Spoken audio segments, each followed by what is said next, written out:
Let's fill out the Wyoming trailer bill of sale together. And do it in a way that holds up when it's time to register the trailer and transfer the title. Start at the top with the date of sale.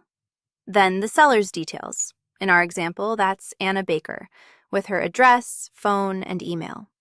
Then the buyer's, Ben Carter, with the same. 2 quick habits. Enter each name exactly as it appears on that person's ID and on the title. A nickname or a typo can stall the transfer later. And don't leave a line blank. If something doesn't apply, write NA.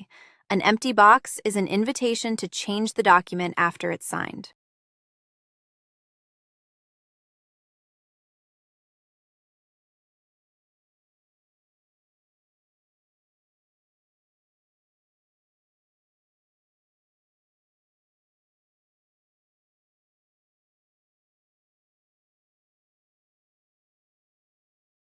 Next, describe the trailer, the make, model, year, and color, and then the VIN.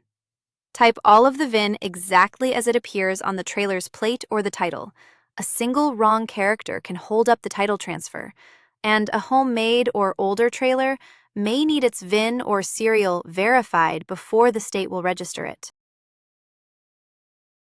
Now, the purchase date and the sale price, in our example, $8,500, paid all at once, by check, with taxes included.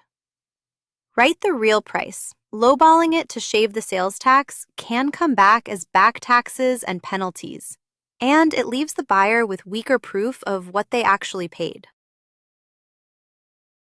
Now the signatures. The seller and the buyer each print their name, sign, and date.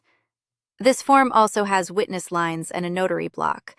Use them only if your state requires it, or add a witness for extra proof. Then make 2 copies. Each side keeps a signed one. The buyer needs it to register the trailer.